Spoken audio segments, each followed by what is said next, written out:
조선 후기 어느 작은 마을, 닭이 울기도 전에 불을 밝히는 집이 있었습니다. 마을이 아직 어둠 속에 잠겨 있을 때 그 집에서만은 창호지 너머로 등잔 불빛이 새어 나왔습니다. 연기가 피어오르고 장작 패는 소리가 새벽 공기를 쪼갰습니다. 소연이었습니다. 그녀의 하루는 해가 뜨기 한참 전에 시작되었습니다. 새벽 찬물에 두 손을 담가 쌀을 씻을 때 차가움이 손목까지 파고들었습니다. 하지만 소연은 표정 하나 흔들리지 않았습니다. 손이 붉어지도록 쌀을 씻고 솥뚜껑을 올리고 불 앞에 쪼그려 앉아 입으로 바람을 불어 불씨를 살렸습니다. 아직 어두운 마당을 가로질러 장작을 패고 남편의 옷을 다려 반듯하게 개어놓는 것이 그녀의 아침이었습니다. 그것이 끝나면 밥이 다 되어 있고 동이 텄습니다. 소연의 하루는 언제나 세상보다 먼저 시작되었습니다. 저 집 안악은 귀신인가? 해가 뜨기 전부터 움직이니 사람이요, 혼이요? 마을 사람들은 그런 그녀를 칭찬했습니다. 소연은 그 말을 들어도 그저 웃었습니다. 당연한 일을 할 뿐입니다. 마을 사람들은 알지 못했습니다. 그 말 속에 얼마나 많은 것이 담겨 있는지를. 그리고 남편 도윤은 더더욱 몰랐습니다. 남편 도윤은 마을에서 글 좀 읽는 선비였습니다. 점잖은 얼굴, 반듯한 몸가짐, 천천히 걷는 발걸음. 사람들 앞에서는 언제나 고개를 끄덕이며 귀 기울여 듣는 척 했습니다. 사람들에게 보이는 것과 집 안에서 실제로 있는 것이 다른 사람. 도윤은 그런 사람이었습니다. 집 안에서 그는 달랐습니다. 소연이 밥을 차려도 수고했소 한마디 없었고, 소연이 새벽부터 일어나도 그러지 않아도 된다 한마디 없었습니다. 그것이 당연하다고 생각했습니다. 아내가 하는 일은 원래 그런 것이라고 그는 조용히 믿었습니다.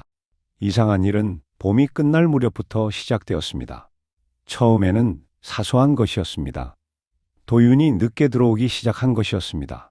이틀에 한 번, 그것이 며칠 뒤에는 매일로 바뀌었습니다. 처음에는 한 시즌쯤 늦더니 나중에는 달이 중천에 떠오를 무렵에야 살인문을 열었습니다. 일이 있었소. 짧은 말뿐이었습니다. 그리고 도윤은 곧장 방으로 들어갔습니다. 소연은 아무 말도 묻지 않았습니다. 다만 그의 옷을 받는 순간이었습니다. 낯선 향이 났습니다. 분 냄새였습니다. 여인네 분 냄새. 값비싼 분, 기생이 났을 법한. 소연은 그 옷을 손에 받아들고 잠시 멈추었습니다. 그 옷을 받아 꼭 쥐었습니다. 꽉. 그리고 아무 표정 없이 반듯하게 개어두었습니다. 그날 밤 소연은 잠을 이루지 못했습니다. 천장을 바라보며 누워 있었습니다. 도윤의 고른 숨소리가 들렸습니다. 저 사람은 절도 편히 자는구나. 소연은 생각했습니다. 저 사람 옷에서 나던 냄새를 저 사람은 알기나 할까? 아니, 알면서 모른 척 하는 걸까? 소연은 눈을 감았습니다. 눈을 감으면 그 냄새가 더 선명하게 떠올랐습니다. 그래도 눈을 감았습니다. 며칠 뒤 장을 보러 나간 소연의 소매를 마을 안악 하나가 잡아당겼습니다. 소연 씨, 잠깐. 그 목소리가 낮았습니다. 소연은 돌아보았습니다. 무슨 말씀이십니까? 안악의 눈이 흔들렸습니다. 말을 꺼내기 전에 이미 그 눈이 전부 말하고 있었습니다. 도윤 씨가 주막기생 오기와 거기서 말이 끊겼습니다. 소연의 얼굴이 너무 조용했기 때문이었습니다. 화를 낼 것을 기대했는지도 모릅니다. 눈물이라도 글썽일 것을 기대했는지도 모릅니다. 그러나 소연은 아무것도 하지 않았습니다. 표정이 흔들리지 않았습니다. 바람이 없는 날의 수면처럼 고요했습니다. 그 고요함이 오히려 더 무겁게 가라앉았습니다. 알려주셔서 감사합니다. 장바구니를 쥔 손에 힘이 들어갔습니다. 손등에 힘줄이 드러날 만큼. 소연은 그것을 아무도 보지 못하는 쪽으로 돌렸습니다. 그리고 걸었습니다. 오기는 마을 주막에서 가장 눈에 띄는 여인이었습니다. 웃음소리가 크고 몸짓이 화려했습니다. 치마를 스칠 때도 소리가 났습니다. 남자들의 술잔을 채우며 세상 달콤한 말을 늘어놓는 것이 그녀의 재주였습니다. 나리는 왜 이리 잘생기셨어요? 이런 분이 저 같은 기생집을 오시다니. 나리 곁에 있으면 세상이 다 있는 것 같아요. 도윤은 그 말에 녹았습니다. 당연했습니다. 집에서는 아무도 그런 말을 해주지 않았으니까요. 소연은 늘 조용했고 칭찬보다 일이 먼저였으니까요. 도윤이 외출하고 돌아와도 어서 오세요 한마디가 전부였습니다. 그것이 성의 없는 것이라 여겼습니다. 사실은 소연이 불을 켜두고 밥을 따뜻하게 지키는 것이 그 말보다 훨씬 더 많은 것이었는데 도윤은 착각했습니다. 소연의 조용함이 차가움이라고, 오기의 달콤함이 진심이라고. 하지만 오기에게 도윤은 단 하나였습니다. 돈줄. 그녀는 도윤의 뒤에서 다른 남자들에게 눈을 주면서도 도윤 앞에서는 눈물을 글썽이며 말했습니다. 나리만 바라보고 삽니다. 도윤은 그것을 몰랐습니다. 아니, 알고 싶지 않았습니다. 믿고 싶은 것을 믿는 것이 사람이고 도윤 역시 그 안에서 제일 편한 쪽을 골랐을 뿐이었습니다. 어느 저녁이었습니다. 소연은 마루에서 바느질을 하고 있었습니다. 등잔불이 작게 타오르고 실이 바늘을 따라 흘렀습니다. 집안은 고요했습니다. 아무 소리도 없었습니다. 그 고요함이 소연을 지키는 것처럼 느껴지는 저녁이었습니다. 그때 도윤이 들어왔습니다. 평소와 달랐습니다. 발소리가 달랐습니다. 마루에 올라서서 한참을 서 있었습니다. 소연은 바느질을 멈추지 않았습니다. 그러나 그 시선이 느껴졌습니다. 소연, 예, 나는 다른 곳에서 살겠소. 바느질하던 손이 멈추었습니다. 단 한순간 소연은 천천히 고개를 들었습니다. 무슨 말씀이십니까? 오기와 살림을 차리겠소. 정적이었습니다. 등잔불만 가물거렸습니다. 소연은 천천히 바늘을 내려놓았습니다. 그리고 도윤을 바라보았습니다. 그 눈 안에 폭풍이 있었습니다. 치밀어 오르는 것이 있었습니다. 무너지려는 것이 있었습니다. 하지만 밖으로는 아무것도 새어나오지 않았습니다. 소연은 그 모든 것을 눈꺼풀 안쪽에서 누르고 있었습니다. 그러십시오. 도윤은 그 차분함이 오히려 무서웠습니다. 눈물을 기대했는지도 모릅니다. 붙잡아 주기를 원했는지도 모릅니다. 하지만 소연은 그중 어느 것도 하지 않았습니다. 소연, 나는 가십시오. 소연이 다시 바느질을 집어들었습니다. 바늘이 천을 뚫고 나왔습니다. 손이 떨리고 있었지만 바늘은 정확하게 움직였습니다. 도윤은 그 모습을 한참 바라보다가 문을 나섰습니다. 소연은 그가 완전히 사라질 때까지 바느질을 멈추지 않았습니다. 살인문 소리가 들렸습니다. 그제야 소연은 바늘을 놓았습니다. 손바닥에 피가 맺혀 있었습니다. 바늘이 손을 찌른 것도 모르고 있었던 것이었습니다. 소연은 그 피를 가만히 바라보았습니다. 소연은 입술을 꾹 다물었습니다. 그리고 소리 없이 울었습니다. 아무도 없는 마루에서 아무 소리도 내지 않고 그저 어깨만 작게 흔들렸습니다. 등잔불이 그 위에 흔들리며 비쳤습니다. 얼마나 지났을까요? 소연은 눈물을 손등으로 닦았습니다. 그리고 마루를 닦았습니다. 깨끗하게. 일어났습니다. 불을 껐습니다. 방으로 들어갔습니다. 내일 새벽에도 일어나야 했으니까요. 도윤이 오기의 집에 들어간 날, 오기는 화사하게 웃었습니다. 나리, 어서 오세요.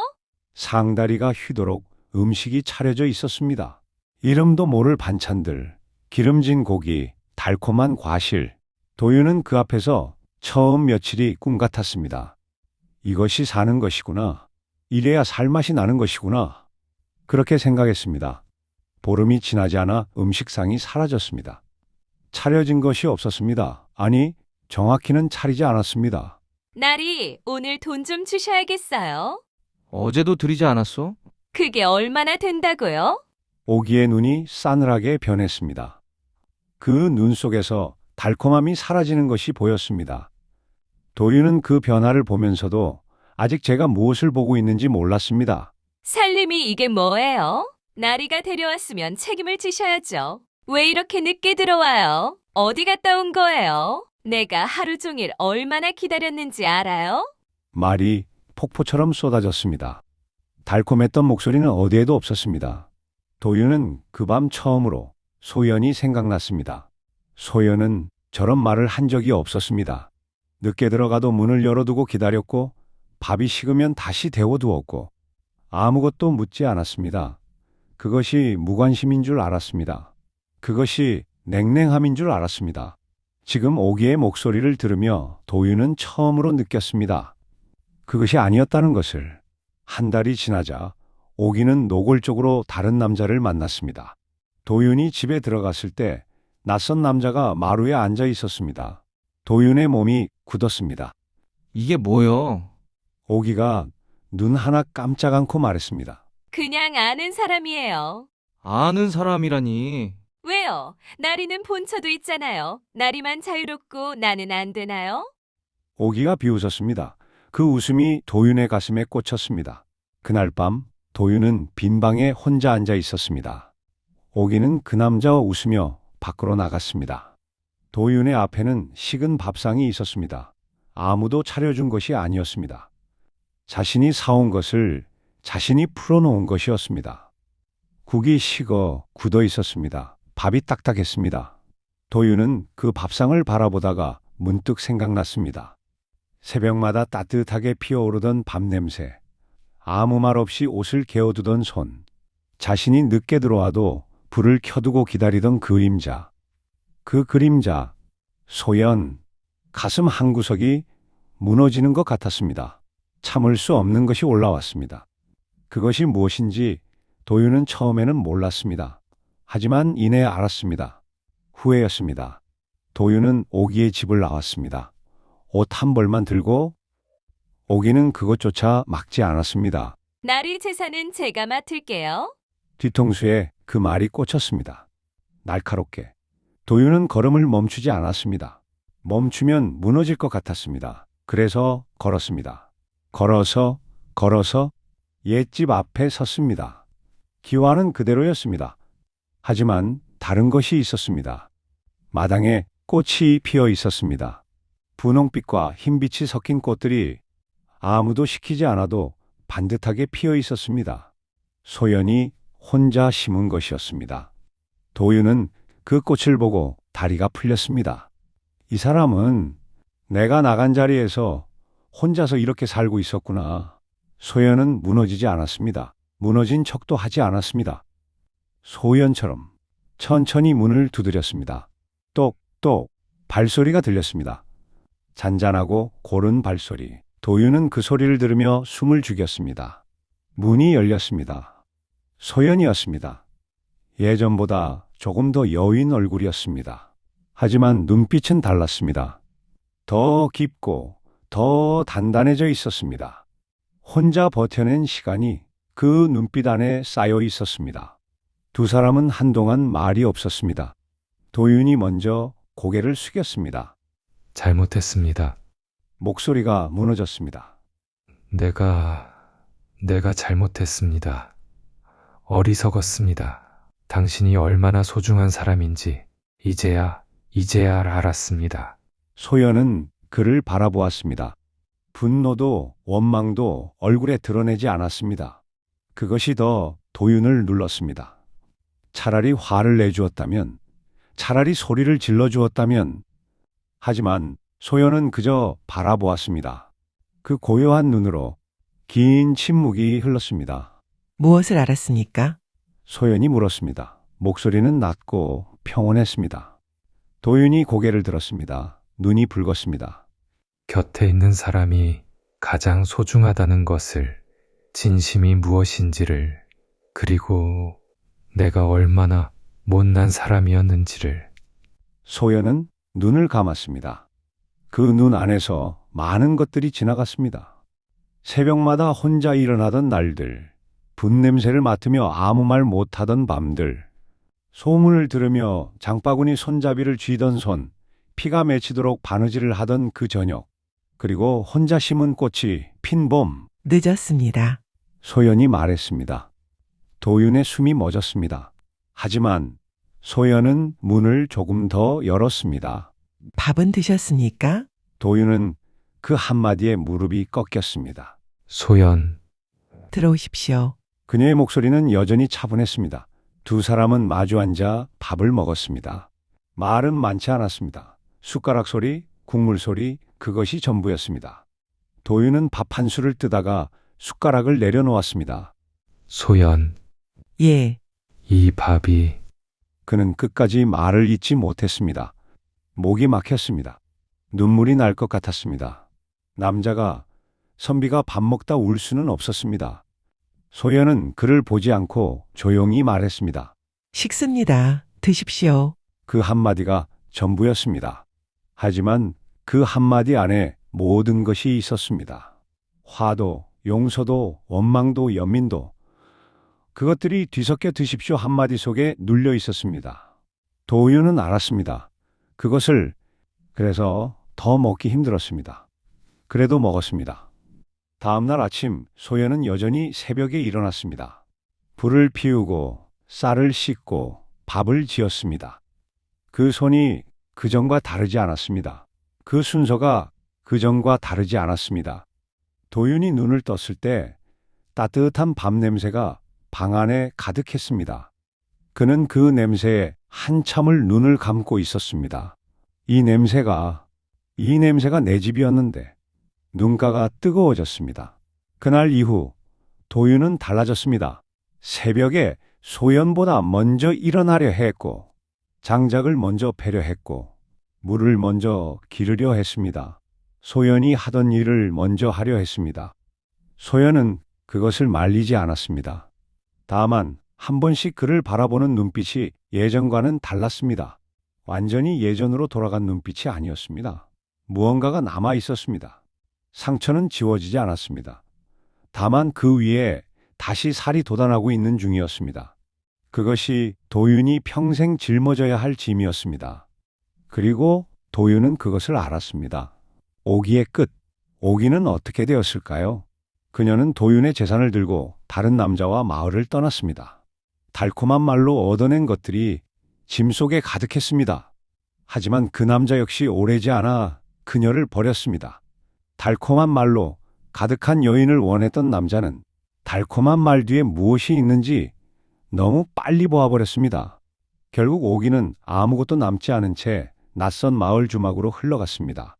달콤한 말로 또 다른 남자를 찾으면서 사람들은 말했습니다. 제 꾀에 제가 넘어간 것이다.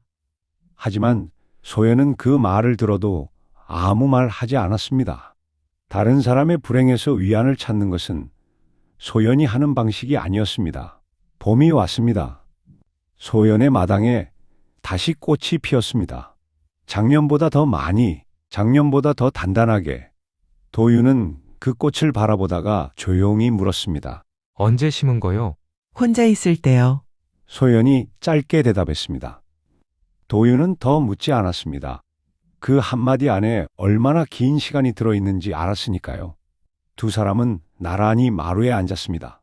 말이 없었습니다. 하지만 그 침묵은 따뜻했습니다. 아픔이 사라진 침묵이 아니었습니다. 아픔을 가진 채로 함께 앉아있는 침묵이었습니다. 바람이 불었습니다. 꽃잎이 떨어졌습니다. 마당 위로. 소연은 그것을 보았습니다. 도윤은 소연을 보았습니다. 사람들은 오래도록 말했습니다. 잃고 나서야 아는 것이 가장 값비싼 것이다. 그리고 또 이렇게 말했습니다. 진짜 무서운 것은 떠난 사람이 아니라 혼자서도 마음을 지키며 할 일을 하며 사는 사람이다. 소연은 기다리지 않았습니다. 다만 자신의 자리를 지켰을 뿐입니다. 그것이 가장 단단한 복수였습니다.